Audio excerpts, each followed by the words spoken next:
para probarle: Maestro, ¿haciendo qué cosa heredaré la vida eterna? Y él le dijo: ¿qué está escrito en la ley? ¿Cómo lees? Aquel respondiendo dijo: amarás al Señor tu Dios con todo tu corazón y con toda tu alma y con todas tus fuerzas y con toda tu mente, y a tu prójimo como a ti mismo. Y le dijo: bien has respondido, haz esto y vivirás. Pero él, queriéndose justificarse a sí mismo, dijo a Jesús: ¿y quién es mi prójimo? Respondiendo Jesús dijo: un hombre descendía de Jerusalén a Jericó y cayó en manos de ladrones, los cuales le despojaron e hiriéndole se fueron, dejándole medio muerto. Aconteció que descendió un sacerdote por aquel camino y viéndole pasó de largo. Asimismo un levita, llegando cerca de aquel lugar y viéndole pasó de largo. Pero un samaritano que iba de camino vino cerca de él y viéndole fue movido a misericordia, y acercándose vendó sus heridas, echándoles aceite y vino, y poniéndole en su cabalgadura, y lo llevó al mesón y cuidó de él. Otro día al partir sacó 2 denarios y los dio al mesonero y le dijo: cuídamele, y todo lo que gastes de más yo te lo pagaré cuando regrese. ¿Quién pues de estos 3 te parece que fue el prójimo del que cayó en manos de los ladrones? Y él dijo: el que usó de misericordia con él. Entonces Jesús le dijo: ve y haz tú lo mismo. Vamos a orar. Padre Santísimo, muchas gracias, Dios, nuevamente por tu presencia. Muchas gracias, Dios, nuevamente, Padre Santo, por estar con nosotros, por permitirnos, Dios, gozar de tu presencia y de tu bendición. Señor, poder disfrutar de tu palabra, Padre, poder escuchar, Señor, de ella, Dios. Gracias porque has sido bueno, Dios. Gracias, Señor, porque en tu palabra podemos encontrar, Señor, alivio, luz y sustento. Tu palabra, Señor, es suficiente y no hay nada más, Señor, en tu palabra que tu palabra, Señor. Gracias, Padre Santísimo, porque eres tú, Señor, de quien hablamos, Padre. Y como decíamos hace 8 días, Padre Santo, tú lo has mostrado a nosotros, Señor. Gracias, en el nombre de Cristo Jesús. Amén, Señor.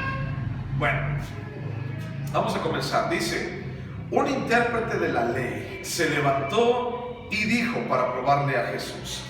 Los intérpretes de la ley, igual que los fariseos, igual que los saduceos, eran igual que los escribas, eran personas las cuales se supone que estaban muy allegadas al templo. Y cuando estaban allegadas al templo de Dios, también estaban muy allegadas a los ritos, a la ley, ellos sabían pues de qué estaba hablando Jesús cuando decía: ¿qué dice la ley acerca de esto? Ellos sabían perfectamente. Es decir, una persona que no era del templo, que no iba al templo, tal vez se le podía olvidar qué decía la ley. Una persona que no estaba acostumbrada a tener ese trato con los fariseos, con los escribas, a tener la ley en sus manos, porque en aquel entonces no había Biblias como ahorita, ¿no? No había Biblias que cada uno la puede tener. En aquel entonces había solamente pergaminos, y entonces esos pergaminos solamente los leía el sacerdote o el escriba o el que traducía. Entonces era muy poco quien tenía la palabra de Dios, la ley, los profetas, el Antiguo Testamento en sus manos. Eran muy poquitas personas, y entonces él era uno de ellos, tenía acceso. Un intérprete de la ley, es decir, una persona que era muy docto en la ley, que sabía mucho acerca de la palabra. Un intérprete de la ley significa alguien que enseña a otros, o que dice, o que nos ayuda a saber cuál es el contexto, pero también el significado de la palabra de Dios, la ley, para nosotros. Porque tú sabes que la palabra de Dios tiene un efecto en nosotros. Dice Timoteo, 2 Timoteo 3:16, toda la palabra es útil y es inspirada por Dios. Y es útil para redarguir, para enseñarnos, para corregir, para instruirnos. La palabra de Dios es así. Entonces, la palabra en aquel entonces era muy escasa, hablando de la palabra escrita. Y entonces la palabra se iba como heredando por la voz, por historias. La gente iba heredando lo que Dios había hecho en antaño a través de historias. Es que Dios un día nos sacó de Egipto, es que Dios un día abrió el mar rojo, es que Dios un día paró el sol, es que Dios todo eso. Y entonces la gente lo contaba. Pero los intérpretes de la ley, ellos tenían la ley en sus manos. Ellos podían leerla, y entonces así cuando la leían, entonces iban precisamente a la gente y le decían: es que Dios quiere esto, es que Dios quiere aquello. Entonces no eran ajenos de la palabra de Dios. Por eso Jesús le contesta y le dice: ¿qué dice la ley? ¿Qué dice la palabra? Y entonces fíjate la pregunta. Dijo: Señor, maestro, le dijo, ¿haciendo qué cosa heredaré la vida eterna? ¿Qué tengo que hacer, Señor, para heredar la vida eterna? Le dijo. ¿Qué es lo que tengo que hacer? Y entonces, antes de entrar allí, quiero decirte que tú y yo absolutamente no tenemos que hacer nada, excepto creer en el Hijo de Dios. Es lo único que tiene que pasar en nuestras vidas. Dice Juan 3:16, porque todo aquel que cree. Y luego dice Romanos 1:17, porque por fe somos justificados. El justo por la fe vivirá. Entonces, lo único que tenemos que hacer es creer en el Hijo de Dios. Romanos capítulo 10 dice, porque todo aquel que hablare y que confesare el nombre de Jesús y lo creyere en su corazón será salvo. Entonces, como personas, no tenemos nada que hacer, no tenemos nada que añadirle al Evangelio. El Evangelio ya es perfecto. El sacrificio de Jesús es perfecto. Tú no tienes que añadirle nada, o no tenemos que quitarle nada. Cuando dice, por ejemplo, en el libro de Apocalipsis, y entonces todas las plagas vendrán para aquellos los cuales añadan a la palabra, o si le quitarán su nombre del libro de la vida. Entonces habla acerca de que el sacrificio de Jesús es perfecto. ¿De qué habla la palabra? Si no es de Jesús. Desde Génesis podemos ver a Cristo actuando a favor de las personas, amando a la gente. Y entonces Jesús murió en la cruz por ti y por mí, y tú ni yo podemos añadir nada ni quitarle nada. Cree en el Hijo de Dios. Cree en el Hijo de Dios. Y entonces, ¿qué tengo que hacer para heredar la vida eterna? Y entonces le dijo esto para probarlo. Todavía hasta este momento Jesús no había muerto ni resucitado. Entonces todavía Jesús no podía decir: cree en el Hijo de Dios y serás salvo. Todavía no podía hacer eso, porque tenía que ir a Jerusalén a morir y a ser asesinado por los fariseos, por los escribas, por los intérpretes, por los mismos judíos. Y entonces, ¿qué tengo que hacer? Y le dijo: ¿me quieres probar? Ahora te va para allá. Y dice, versículo 26, ¿qué dice la ley? ¿Qué está escrito? ¿Cómo lees? ¿Qué es lo que tú entiendes? Y entonces dijo aquel: amarás al Señor tu Dios con todo tu corazón y con toda tu alma y con todas tus fuerzas y con toda tu mente, y a tu prójimo como a ti mismo. Ese es el más grande mandamiento que podemos encontrar.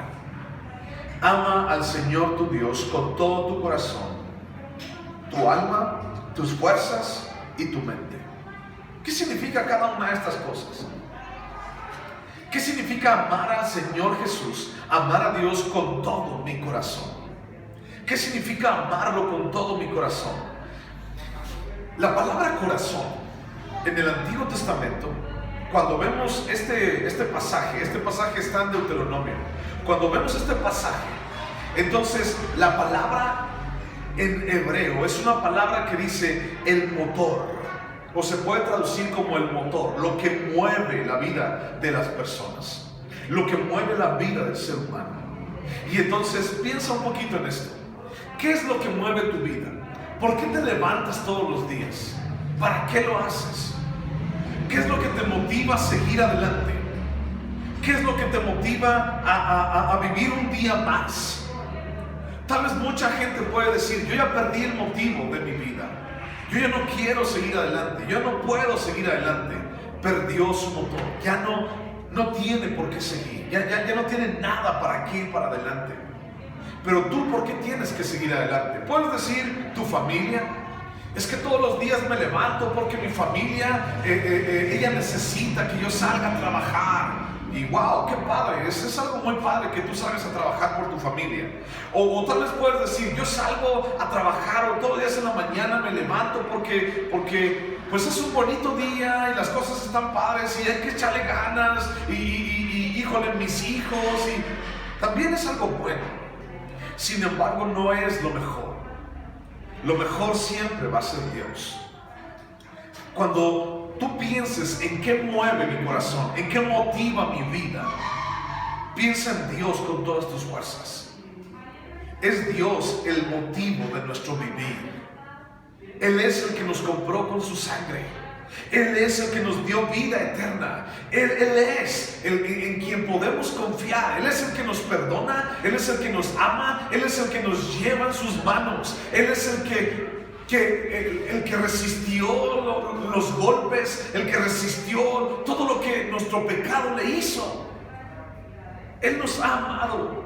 Y entonces dice primera de Juan, Él nos amó. Yo le amo a Él primero porque Él me amó primero. Yo le amo a Él porque Él me amó primero. Ama al Señor con todo tu corazón. Cuando hablamos de todo nuestro corazón, hablamos de todo nuestro corazón. No es así como un pedacito de nuestro corazón, o no es como casi todo nuestro corazón. Señor, te amo con casi todo mi corazón. ¿Cómo te puedes dar cuenta de qué es, de si amas a Dios con todo tu corazón o no? Porque muchas veces decimos, yo amo a Dios con todo mi corazón. Bueno, ahí te va una prueba, o ahí te va algo muy sencillo que tú puedes experimentar para saber si amas a Dios con todo tu corazón. Primero, ¿a quién amas más en tu vida?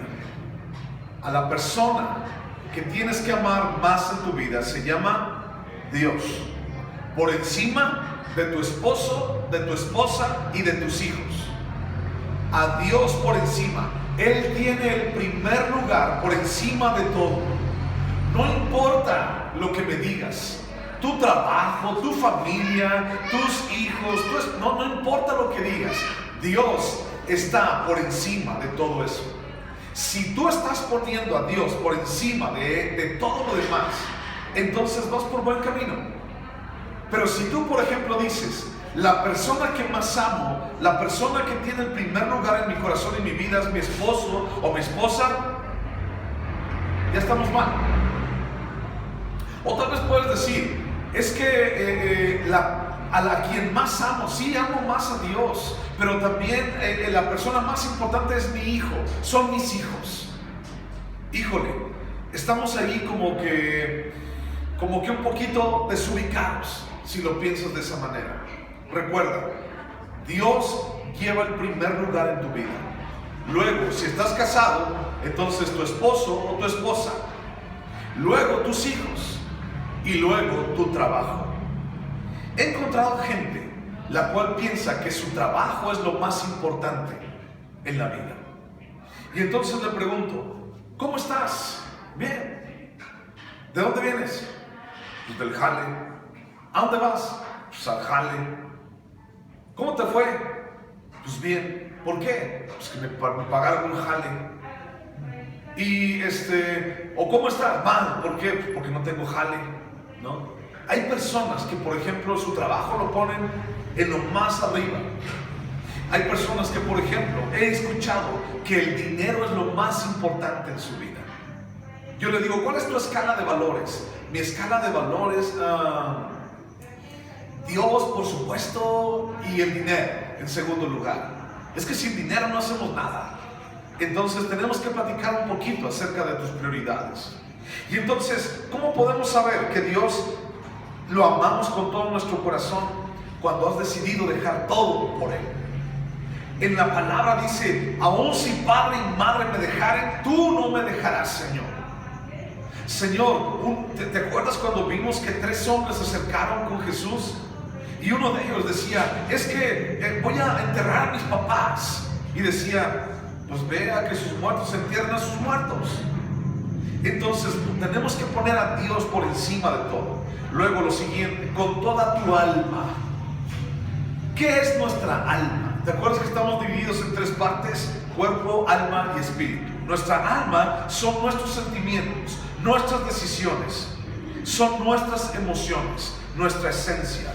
Cuando decidimos amar a Dios con toda nuestra alma, significa amar a Dios con todos tus sentimientos también y con todas tus decisiones. Piensa, tus decisiones cada día se preocupan por sentir a Dios que tú lo amas, por hacer sentir a Dios que tú lo amas.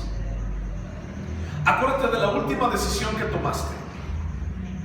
Y esa decisión le hizo entender a Dios que tú lo amas.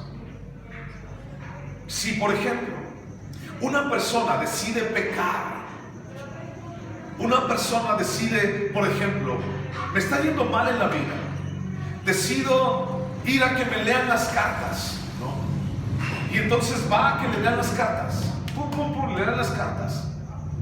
¿Tú crees que esa decisión de esa persona le hace sentir a Dios que lo ama? Pues claro que no. O tal vez algo más personal de nosotros. Tal vez un día estás mintiendo.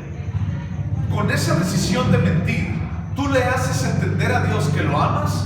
No, porque Dios dice no mentirás. Y podemos hablar de todos los demás pecados, pero creo que ya lo entendiste. Cuando hablamos de tu alma, hablamos de tus decisiones y hablamos de tus sentimientos y de tus emociones. Con tus emociones, tú le haces sentir a Dios que lo amas. Fíjate bien, te voy a decir algo. ¿Tú crees que es pecado sentirse triste? ¿Tú crees que es pecado sentirse triste? ¿Sabes? La tristeza es parte de nuestras emociones. Fuimos creados con emociones. Y así como a veces estamos felices, a veces podemos estar tristes. No es pecado llorar, no es pecado estar tristes. El pecado es dejar que esa tristeza aborde nuestra vida y empiece a destruirnos. Eso sí es malo, eso sí es pecado. Si una persona le da cabida a su tristeza y entra en depresión y esa persona quiere morir, ¿tú crees que le está dando gloria a Dios? ¿Le está haciendo sentir a Dios que lo ama? No. Con todas tus fuerzas es la tercera parte. ¿Cómo podemos amar a Dios con todas nuestras fuerzas? Bueno, ¿qué es lo que haces? ¿A qué te dedicas? ¿A dónde vas? ¿A dónde te diriges cada día? ¿Para dónde van tus esfuerzos cada día? ¿Tus esfuerzos van hacia agradarte a ti o van hacia agradar a Dios? ¿A dónde van tus esfuerzos? ¿A dónde van tus decisiones? Tus decisiones van hacia... Es que una vez un día, por ejemplo, un hombre dijo: pastor, es que Dios me bendijo.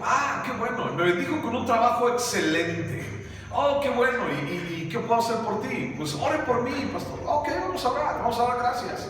¿Qué quieres que ore por ti? Pues es que quiero que ore por mí porque aunque tengo ese trabajo, pues ya no voy a poder venir los domingos. Fíjate bien, no es pecado no venir. Hay muchos otros días, todos los días son días del Señor, pero es un día especial cuando nos reunimos. Y entonces, déjame decirte algo. Esto lo aprendí de un pastor. Y él dijo: Dios no te va a bendecir para que tú te separes de Él. Dios no te va a dar una bendición para que tú te alejes de Él. Aunque también, por ejemplo, nosotros tenemos varias opciones. ¿A qué hora trabajas? Trabajo en el turno de la mañana. Ok, vente a la tarde al servicio. ¿A qué hora trabajas? En el turno de la tarde. Ok, te espero en la mañana en el servicio. Pero y la gente busca.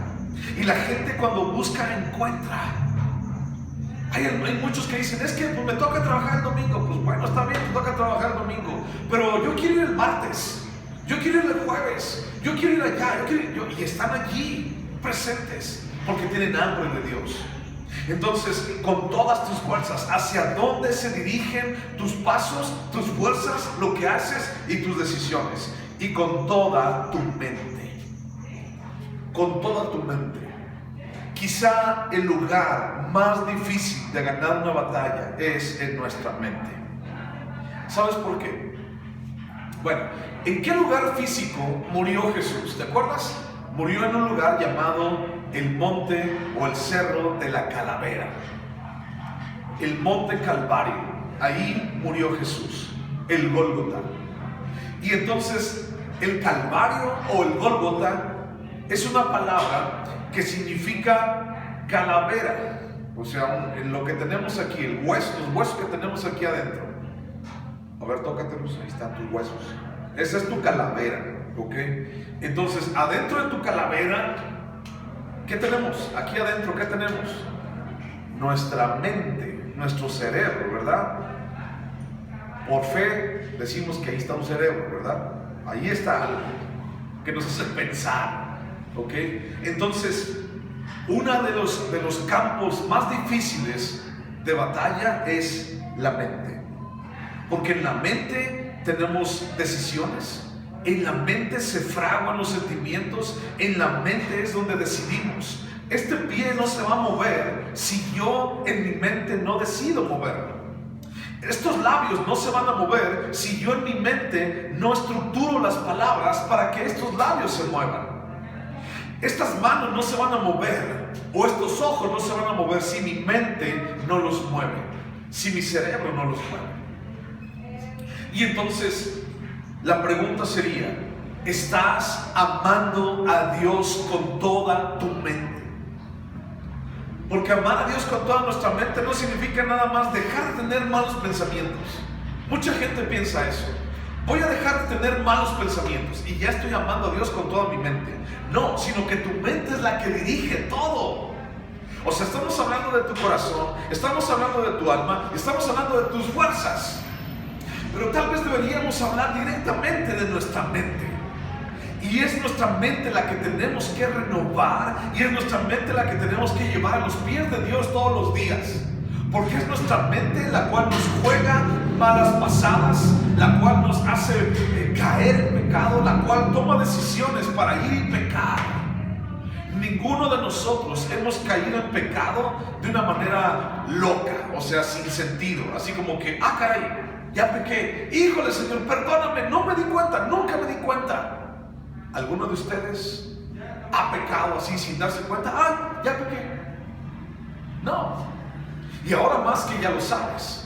Sabes que a Dios no le gusta que mientas. Sabes que Dios no le gusta que codicies, que tengas envidia, y podemos hablar de muchas más. Ahora lo sabes. Y entonces cuando pecamos lo hacemos voluntariamente, tu mente. Y tal vez puedes decir, ¿cómo puedo vencer esa mente? ¿Cómo puedo vencer allí?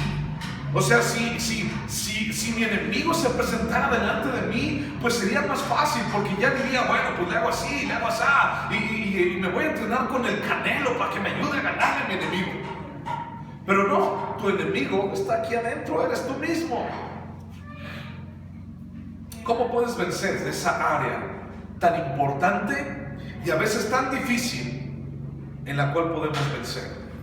Bueno, busca Romanos, por favor.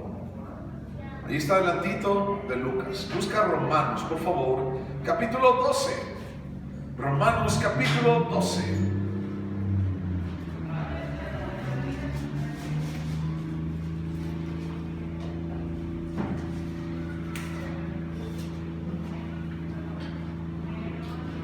Romanos, capítulo 12.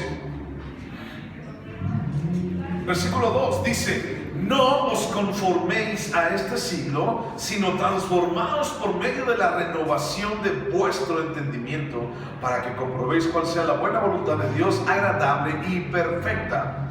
Transformaos por medio de la renovación. Déjame te explico algo muy rápido.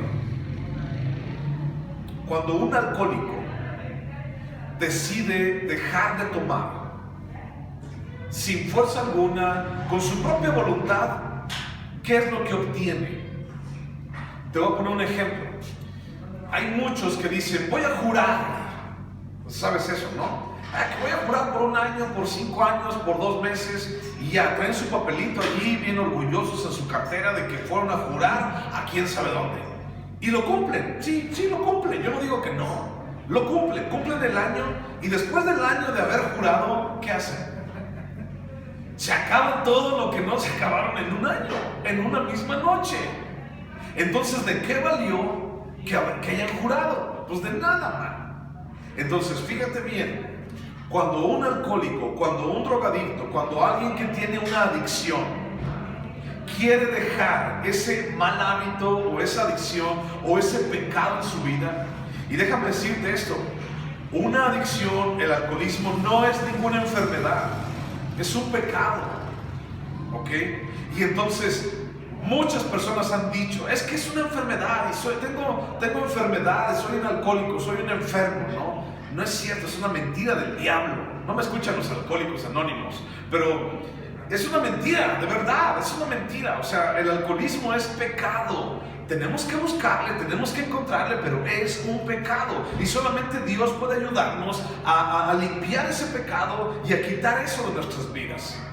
El problema es cuando la gente dice que es una enfermedad y dice, si es una enfermedad necesita tratamiento humano. Y no es cierto, necesitamos un tratamiento y una medicina de parte de Dios. Arrepentirnos. Bueno, cuando un alcohólico quiere dejar de tomar, tiene que hacer 2 cosas al mismo tiempo. Cuando una persona está batallando con su carácter, tiene que hacer 2 cosas al mismo tiempo. Cuando una persona está batallando con su lengua, híjole, es que digo puras maldiciones, digo puras groserías, o digo puras mentiras. Cuando una persona está batallando con esto, o cuando una persona está batallando con malos pensamientos en su mente, adicciones, malos pensamientos, malas palabras, malos deseos, ya sabes, eso que usualmente nos pasa a todos, ¿no? Cuando alguien está batallando con esto, tiene que hacer 2 cosas al mismo tiempo. La primera cosa que tiene que hacer es dejar de hacer aquello, ¿ok? Y entonces el alcohólico dice, ok, voy a dejar de tomar de mi propia voluntad. Y dicen todos, el día que yo quiera dejarlo, lo dejo. Órale pues, déjalo. El asunto es que no cualquiera lo quiere dejar. Bueno, lo dejas, pero al mismo tiempo, ya cuando lo dejas, tienes que agarrar algo. Es como si lo trajeras en tu mano. Como si lo trajeras en tu mano. Yo quiero dejar de ser esto ya en mi vida. Ok, lo dejas aquí e inmediatamente agarras otro para que tus manos estén ocupadas. Y tus manos, aunque quieran volver a agarrarlo esto, entonces digan, ya están ocupadas, ya no pueden, están ocupadas. Así es nuestra mente, ¿ok? Nuestra mente son nuestras decisiones. Y entonces cuando alguien quiere, en su carácter, en sus malas decisiones, no sé, hay muchas cosas que podemos hablar acerca del pecado, quiere dejar eso en su vida, déjalo allí, pero llénate de la palabra de Dios al mismo tiempo. Llena tu mente, esa es parte de la transformación. La batalla más difícil que tenemos es aquí en la mente, pero si nuestra mente está vacía, ¿has escuchado tú, por ejemplo, el yoga? ¿Has escuchado, por ejemplo, tal vez Zen, meditación? ¿Qué es lo que el Zen, la meditación o el yoga te piden? ¿Qué es lo primero que te piden? A ver si te acuerdas. Pon tu mente en blanco. La Biblia nunca menciona eso. La Biblia dice, tienes que ser diligente en estar en la palabra de día y de noche, como un rumiante, masticándola como una vaca, la palabra de Dios día y noche. Dios dice, no pongas en blanco tu mente. Dios dice, pon a trabajar tu mente, medita en la palabra de día y de noche. Una mente en blanco no nos sirve de nada. Una mente llena del conocimiento de Dios es la que nos ayuda a cambiar cosas, decisiones y también pensamientos y carácter. La próxima vez que decidas empezar a quitar algo de tu vida que Dios ya te ha dicho que tienes que quitar, quítalo con las fuerzas de Dios, pero al mismo tiempo llénate con la palabra de Dios, para que entonces esa batalla en tu mente empieces a ganar en él. Con lo que te voy a decir a continuación vamos a terminar. Imagínate que en tu mente hay dos leones, un león negro y un león blanco. ¿Quién crees que va a ganar? ¿Quién quisieras tú que ganara? El león negro significa el mal, significa nuestros deseos más bajos y pecaminosos, significa todo eso que te ha causado tantas cosas en tu vida, tantas cosas malas en tu vida. El león blanco es como la palabra de Dios, la voluntad de Dios, lo bueno, lo que yo quiero en realidad hacer. Decía Pablo, lo que quiero hacer no lo hago, y lo que no hago eso es lo que me sale. Entonces, ¿quién crees que va a ganar? León negro, león blanco. ¿Quién crees que va a ganar en tu mente? Te voy a decir la respuesta. El que gana es aquel a quien tú alimentas más.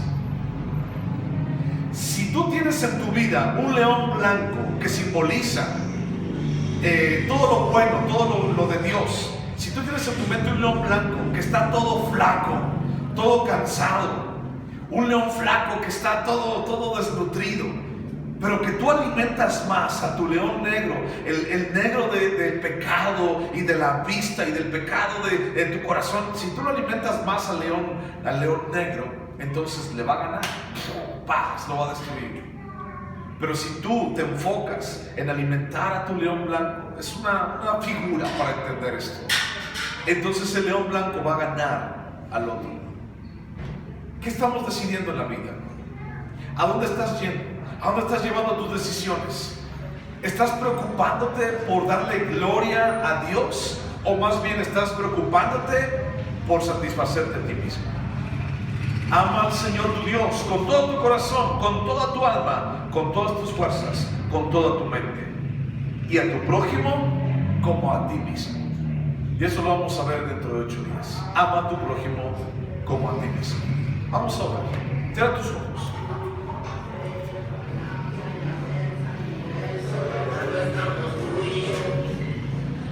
Señor Jesús,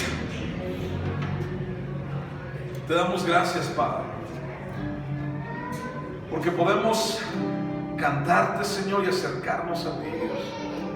Podemos llevar nuestra vida, Señor, en tus manos y podemos confiar, Dios, en que tú hablas, que tú eres bueno.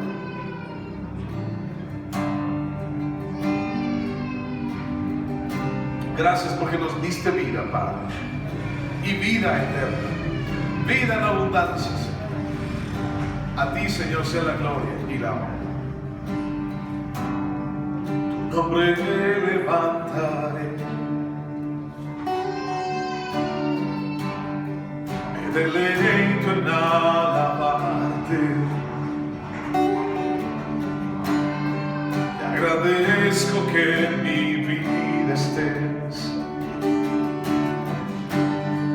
que vinieras a salvarme. Dejaste el trono para mostrarnos la luz, de tu trono a la cruz, y mi deuda pagar, de la cruz al morir, de la muerte a tu trono, tu nombre levantaré.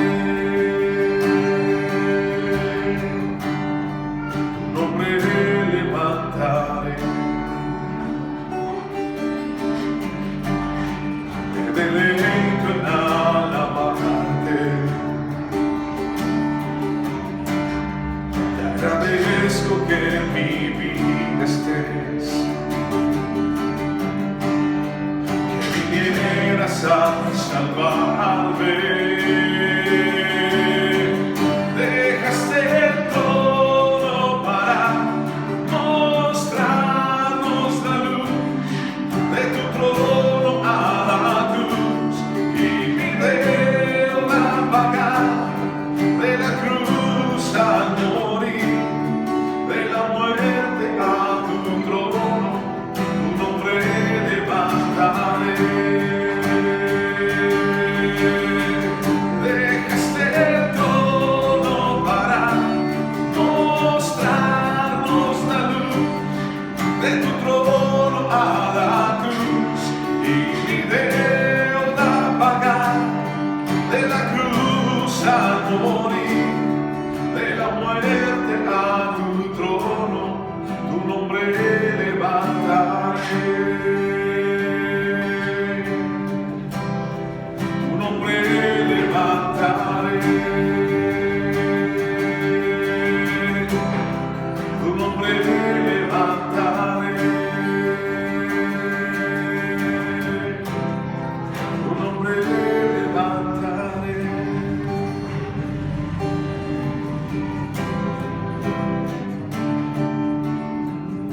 Gracias, Padre, por este día. Gracias, Señor, porque has sido bueno. Gracias, Padre, porque podemos confiar en ti, Señor. Gracias porque nuestra vida, Señor, sigue siendo tuya, Padre. Gracias, Dios, porque estás aquí. A ti, Señor, sea la gloria. A ti sea la honra. En el nombre de Jesús, Padre. Amén, Señor. Amén. Dios te bendiga. Gracias por estar aquí. Un abrazo para todos y cada uno. Confía en Dios, Él hará. Aunque no lo veas, confía en Él. Él va a hacer su voluntad. Amén. Gracias por estar aquí.